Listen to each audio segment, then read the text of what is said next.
Would you believe me if I told you that Corny Complex is one of the most consistent drops in Fortnite right now?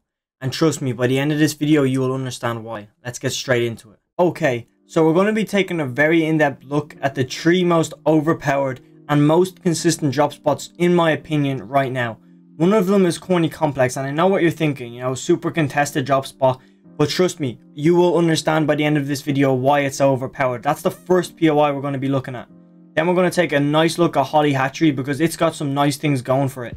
And this is a prime example of a POI where there's not a lot of people contesting you off spawn, and you're still able to pull high kill games. A method that we used in one of my more recent gameplays is we landed at Hatchery. We came out with double-digit kills luckily, but most people won't have that. You'll have 5 or 6 kills coming out of there on a good day. But then what we did was we W-keyed into Believer Beach, even though it wasn't in circle. But the thing is, with the amount of rotation that's in the game right now, it makes it fully doable. Then what we did was we went into Boney Burbs and picked up an insane amount of kills in Boney Burbs. Then we went on to Pleasant Park and picked up even more kills. And then we just used the vehicle and went all the way down here to Corny Complex and picked up even more kills. And this is where the game did end. But I just wanted to point out, it's very doable to go to all of these different POIs. You just have to be playing at a very high tempo. And I will be dropping a video later this week explaining how to play on a high tempo to move as fast as possible without scuffing your game and getting into third parties. Notice with this area, we pick up over 26 kills, yet we don't go anywhere near the dead center of the map, and we don't really scuff. None of us really went down in the game. We were just chilling, So with that said, let me just get rid of everything because we're not going to be talking about any other POIs other than these 3. So that's 2 of them. Then the third one is going to be Stealthy Stronghold, and this is one of the most overpowered drop spots for loot, materials, and overall health, and I'll show you why. And you can get a lot of kills landing here as well, even though you don't get contested, and I'll explain it all as we go on. But let's take a more in-depth look at Corny Complex first. So here's all the chests that's in Corny Complex and the surrounding area. Now I'm not going to go into all of them, I only want to go into a few specifically. But let me just get rid of a few off our screen so we're not getting confused. This is the area we're going to be looking at within this video. It's all around here, okay? I'm going to avoid most of the area where we're not going to be looking at. Just this way, you're focused on what I want to point out. Now this house right here is where you want to land. No matter what mode you play, whether it's solos, duos, trios, even if you want to play casual squads, land at this building. But have at least one of your teams split over here. Now I'll show you what's so overpowered about this now. The reason being, if one of your teammates is over here, so this is the split I go with. We go with 1 over here and 2 over here. That's if you're uncontested on the house. 9 times out of 10, you will get contested on the house. But what you want is literally, I'm going to take out a blue dot right now. You want 2 of your players to land on this roof in that exact corner right here. Because right below it is a chest, is a henchman chest, okay? A supply crate. And within that, you can get some insane loot. Because they removed all of the energy weapons out of competitive, they didn't readjust it because it's Epic Games. They didn't balance it out. So it's really free that you can come out there with a purple weapon and definitely a blue weapon, because I don't think it gives anything else other than blue weapons. If I can find the clip, I'll throw it on screen right now, where I actually just land here, pick up 2 big pots and a blue pump, and actually clutch up and save my team because of just the luck I got. But obviously, you don't want to leave it all to luck. That's why you have your teammate landing with you, because if someone else contests that roof chest, which they more than likely will, if 2 of you boys are on the roof pickaxing that, you're chilling. And then one of you is going to get 150 health, and it's very likely that you get shields out of there, and an abundant amount of shields. It's actually guaranteed to get heals out of the chest, and it's blue heals. There's no blue version of white heals. A medkit is a green rarity. Minis are a green rarity. You can get minis, but you're going to get a lot of shield. Just trust me when I'm saying that. Below though, this is where it gets real overpowered. You've actually got 2 crates. So your other teammate can go down and get the other crate if you're uncontested, and then you're super stacked, ready to go. And on top of that, if that doesn't work out, the attic is stacked with 2 chests, and below the attic on the 2nd floor, you've got another 2 chests. And there's only 5 chests in the building. So you're really chilling. And when it comes to loot, especially in the attic, it's got a few pallets, you're vibing.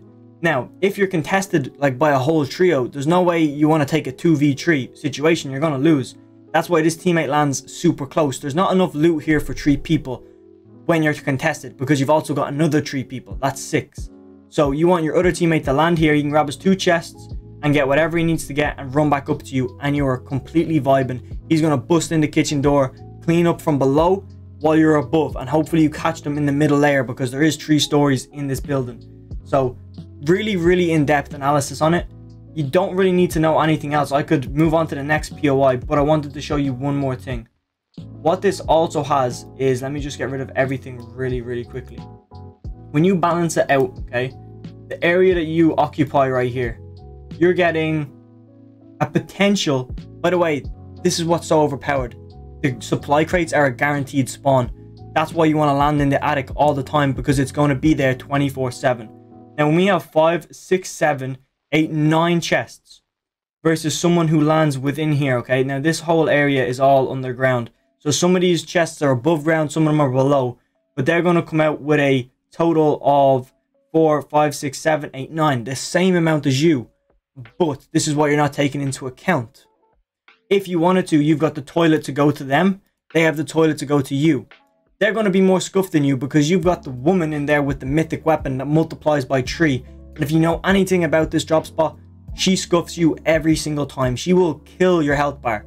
Won't kill you, but she'll kill your health bar and grief all your shields. So that's why it's nice to relax. Take your time looting this spot up here while they're getting grief down here. And they're more than likely not going to come out with a lot of mats, because underground it's impossible to farm mats. It's one of these locations that gives you 6 and 7 per hit of your pickaxe, while you're up here getting pallets and literally vibing. Out here, there's one of these farm areas where you can just pickaxe the fences and get like 16 wood a hit. So you're really vibing. That's just something I wanted to point out. And just a quick bonus tip, if you're rotating out of here and you have the chance to go down here, your whole trio can get max brick from down here. There's so many brick and max wood as well. Like, one of you guys can definitely get max wood from these big trees, but definitely max brick. Just wanted to point that out. Let's move on to the next location real quickly. I'm real sorry to interrupt the video, but if you're liking the information so far, make sure you click that subscribe button, because we're dropping videos like this literally every day, Monday to Sunday, and then repeats every week. So make sure you're hitting that sub button. It's road to 5k from here on out. So help me out, but also help yourself out by staying up to date with all this information. Let's get into the next part. By the way, before we get into this part of the video, I just want to let you know that this is Holly Hatchery, not Holly Hedges anymore. The difference between them is that here and over here on the far side is fully occupied with this like kind of rifty mechanic-y blue stuff. It just makes you float basically. It's Infinite Warfare style stuff. If you've ever played that game, you can fly there now. So it's not very practical to land and loot there, because it's going to be hard to open the chests when you're floating in the air. So to get an advantage on your opponents that are also landing with you, I recommend doing a split like this. Now, it does cost a bit of loot, but it's definitely worth it. When you split like this, it gives you an overpowered option, because when you have all of this area occupied, you're doing much better than the rest of the lobby. The rest of the people that landed here. And it gives you the option that if you don't get enough loot, you guys are super stacked and, well, not super stacked as in with loot, but super stacked together, that you guys can just leave together. You're like in such compact formation, you can just dip. You don't have to, 2 of you guys wander off, one guy goes the other way, and then you end up getting split, and one of you guys gets killed, and then you have to go back, and then your game is scuffed. You don't run into this problem by doing this. But also, if you guys don't get enough loot from these 3 buildings, there's strength in numbers. If you guys all have scuffed loot and there's 3 of you, and it just turns out that one of them landed here because there's not a lot of loot here anymore. So if one guy lands at this building and 3 of you guys push, it doesn't matter if he has a spaz, you guys win that fight because of the health that you guys will have between you and the damage you can do when you spread out and play it the right way. What I mean by that is one guy maybe sitting on the roof, 2 guys going in to flush him out, and then you're just playing for height. That's a great strategy to win any fight. But then you also have this building that's scuffed by the glowy stuff as well. So you don't want to just completely avoid landing at these 2 buildings and just play these 3 right here. Decide between your team who's gonna land where. And usually these guys might have to split loot because there's not enough loot in this building. But like I said, strength in numbers, that's what you got to play for. None of you guys can get split. That's why I didn't recommend them to land over on this corner here. I am a bit curious because I believe that it is occupied by that blue glowy stuff, but I'm not sure. Either way, he's too split from the drop. So if you guys wanted to bounce, he has to run all the way around down here, and there's a great chance of them fully looting and being on top of you guys before you can do anything. So I just wanted to point that out. I'm not going to go as in-depth on this drop spot because it's not really complicated as the other drop spot we just went over. There's no supply chests here. Also, in that split, you're getting way more floor loot than you would over here and over here, because you guys are getting 10, 8, and 8, which is a solid amount of loot. And now that's only potential, but still, it's a solid amount of loot. And plus, the materials you can get from every single one of these houses is phenomenal. And even here, even though it's glowy, you can still pick up a good bit of materials. And there's 3 water fountains here, and you can come out with maybe 300 or 400 brick for one of your players. Just make sure that they know that, because every little bit of materials helps, especially when you're fighting in a fucking Infinite Warfare, blue glow type stuff. So let's move on to the final and last location, and this is probably one of the most overpowered on this list, so let's keep going with it. Okay, so for Stealthy Stronghold, I'm going to explain to you a full rotation guide along with a drop spot guide. I've made a video on this before, and I've thrown it into some other videos before talking about it, but this one's going to be super in depth. So even if you've seen me break this down before, make sure you watch all the way through, because you're going to learn something absolutely amazing. Obviously, you have your standard drop spot right here, and what I recommend is throwing your whole team on this spot. Okay, that's if you're contested. If you're free, I would still recommend do something like this, because remember what I was saying about playing at a high tempo? I would recommend drop 2 of your players in here and then drop 1 of them up here. That's if you have like the time, because that way you're going to loot a lot faster if you're more spread out. One guy can loot this area, 2 of you guys can loot this area, and then you're overall really like taking a fat W. You're going to have way more loot between the team. And just to point out, this is one of the reasons why it's overpowered. You've got chests, we have supply chests, we've got 3 floor loot, we have a shit ton. I'm not going to sit here and count them. I don't think you guys want me to do that. So there's a lot of floor loot. Ammo crates, an insane 7 ammo crates in this area right here, which is completely overpowered. I believe we've got weapon-o-matics. Nope, we have no vending machines either. That's okay, because watch what happens now. When I go down and I throw on fishing holes, look at the amount of fishing holes we have. We've got 3, 2, 2, 3, 2, 1, 2, 1, 2. It's a lot of fishing holes. Then what's even more overpowered on top of all of this, this is the loot route now. I'm going to get rid of it, so if you want to screenshot it, go for it. But this is what's super overpowered about playing on a high tempo and landing here. 90% of the time, you're going to be uncontested. Like, no one will land here. If you get contested by holding this main area, like I said, all 3 of you guys land here if you're contested. You can occupy more space, and you're going to get the majority of the loot. Because if you guys all land here, you might get less loot in total. But what you're doing is forcing them to land in different locations. So when we turn on our chests again, let's just look at places that have the second most chests and good drop spots. So, okay, we have the back spot. So if one of them can go to back spot, they're chilling. I'm just going to do the black color as the enemy. So you got a back spot up here. Then maybe another great drop spot, I guess, is around this area, just to pick up those few crates right there. And then, I don't know, here has two. And look how split they are. Look how actual split they are. So if you move and just take out one of them. So you know this guy is the most overpowered on the team. So I'm just going to put like K there, because he is a king, okay? I'm just going to put that. Like, he's the king of the team, bro. He's the most loot out of everybody. But when you target them like this and you go down here, okay, this guy is the closest to you. I know he's pretty close, but he's got scuffed loot, so he's not really a threat. So if you take this guy out of it, okay, he's gone. Then you move up and you take this guy out of it. Whether he be floating around the area, he's going to be roughly here. You're at such an advantage because you're after getting rid of this guy. Once it's a 3v2, it's pretty free, and it's in a jungle, and if you get the drop spot down, it's pretty easy to know where they're going to be. So then you just rotate up and maybe fan out like that. One of you guys just split, and then when you find them, you all just pounce on them. It's a pretty simple strategy. You just want to make sure he doesn't make it back over here to hit the pad, and that's what I want to talk about now, is the pad. This is what makes it such a great tempo drop spot if you want to play super aggressive without risking. So by risk, I mean you're not going to die off spawn because of what I just pointed out. It's pretty easy to win off spawn. So you take this drop, the jump pad, and this is what you're going to do. Let me rub it out again. So the jump pad, let me zoom out even further. Let me get rid of chests as well. Let me zoom out even further. You guys can see that. So if we take the jump pad, this is the way we can play. I'm going to go to a yellow. Okay, we take our jump pad, we can go into Pleasant Park. In Pleasant Park, you can be expecting, depending on how quick you pull this off, you can expect anything from a team to maybe 2 teams worth of kills if you catch a third party. Then what you can do, depending on zone, you can either go this way down to Boney Burbs, or like as well, just cars, bro. Use the cars to the best of your ability. So if you're low on health, take the bony burbs option. I personally prefer to go to corny complex over bony, and I'll explain why now.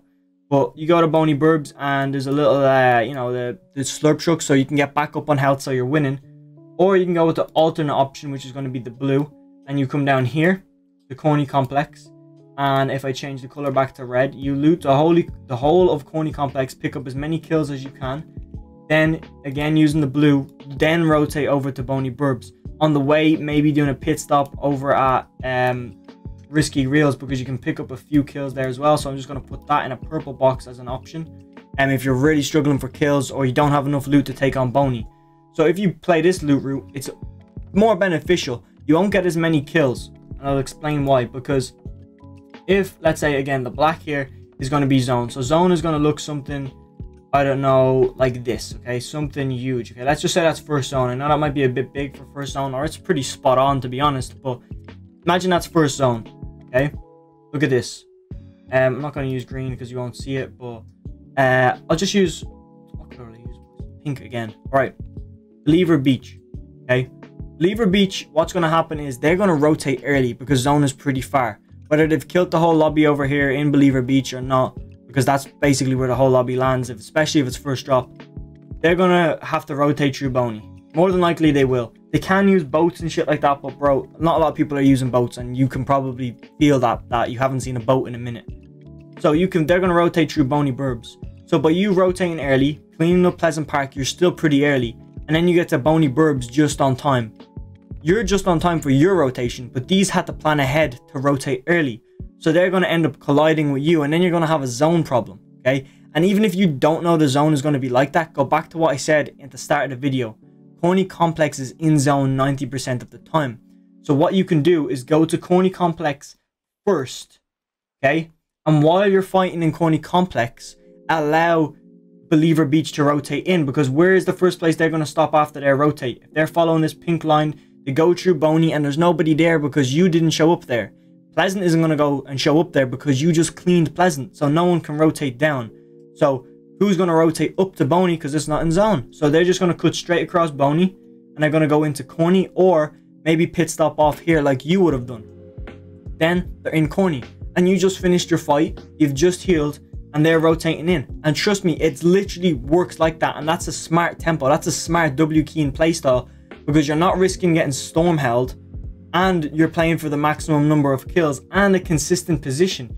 If you wanted to clean up in corny and not fight Believer Beach because of you know, you got scuffed mats or whatever, you can just rotate over here, and there's multiple positions over here where you can just chill out. So the black box again, this mountain, pretty consistent drop spot, because if you, or drop spot, you know what I mean, like a chill out spot, because if you want to wait for zone, you can hold height, and then when zone pulls, rotate down and then hit this little jump pad. I'm literally giving you a full rotation guide now. This isn't even anything to do with where we landed, but you can see how powerful it is of a drop spot, because you don't get contested off spawn often, and if you do, it's not by a lot of players unless it's first drop. With that said, hopefully you enjoyed this video. Another video or playlist will be on screen right now. Actually, the playlist on screen is my POI breakdown playlist, where I spend 20 to 30 minutes going in depth on one location. So if you want to go and watch that, click the playlist that just popped up below my face. Thank you for watching. Make sure you subscribe, and I am out of here, and I'll see you in the next video.